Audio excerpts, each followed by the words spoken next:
আমি একটা দেওয়াল দিয়েছিলাম, মনে চাইলাইও বন্ধু আমারও বাড়ি। ইহার বিপরীত আমাকে একটা গান দিলেন যে শাপলা যে তোমার ভালোই বাসে, আমিও বাসি, তবে ঘটনাটা এরকম, তোমার বাড়িতে যামু মানুষ আমার মন্দ কইব না, এই মানুষ আমার মন্দ কইব না। আচ্ছা, আমি সহজভাবে বলেছি আমার বাড়ি আসবেন, কিন্তু ভাই আপনি সহজভাবে যাবেন, এখানে তো মন্দ বলার কোনো প্রশ্ন আসে না কি? আর যদি আপনার মনে কোনো বেজাল থাকে, মানুষ তো অবশ্যই মন্দ আপনাকে বলবে, ইহা আপনার সমস্যা, প্রেমের সমস্যা না, শাপলা সরকারের বাড়ির সমস্যাও না, শাপলার সমস্যাও না।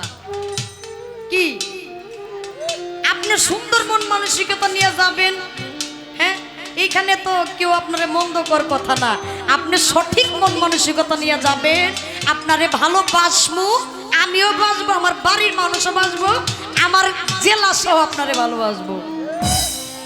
আশা রাখি ভালোবাসার প্রকার ভেদটা একটু বুঝবেন। শান্ত সূক্ষ্ম দাস্য বাৎসল্য মধুর, শান্ত প্রেম পিতামাতার শোনে, সূক্ষ্ম প্রেম আল্লাহ আল্লাহ রাসূলের শোনে, দাস্য প্রেম গুরু শিষ্যের শোনে, বাৎসল্য প্রেম বন্ধু বান্ধবের শোনে, মধুর প্রেম চলে স্বামী আর স্ত্রীর সাথে। পাঁচ প্রকার প্রেম পাঁচ ভাগে বিভক্ত। আপনি যাবেন সুন্দর মন নিয়ে, ভালোবাসাটাও সুন্দর হবে। আর কথা বললাম না, গোলাপ সুন্দরী রূপ দেখা মরি, কারে দেখো আরে আরে সাইয়া, আমি আরেও দেখি, সামনেও দেখি, ডাইনেও দেখি, বামেও দেখি, উপরেও দেখি, নিচেও দেখি, ডাইরেক্টও দেখি। হায় হায় একবারে আউলিয়া। কিন্তু আমি হবিল সরকারকে বলতে একবার শুনছিলাম যে আমি কিন্তু ডাইনে বামে দেখি না, আমি সরাসরি দেখি। আরে আরে তো চাইলে আপনি আমার দেখতে পারবেন না, কি ঝামেলাটা কোন তো? চিন্তা করেন না, ভালো যেহেতু বাসেন, মাঝে মাঝে আমি আপনার সামনে যাই দাঁড়াই মনে, সেই দৃষ্টিকোণ থেকে আমার একটি গান। ধন্যবাদ।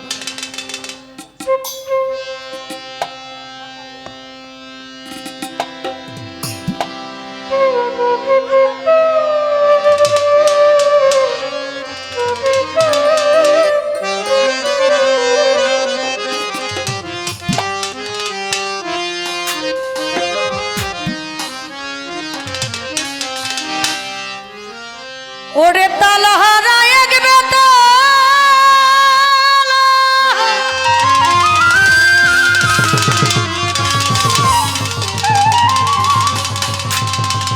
আমার মনে হয়েছে উদার,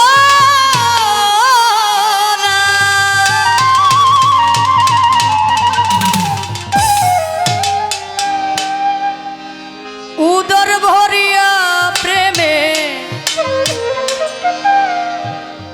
শরাব খেয়েছি হবিল বায়াম,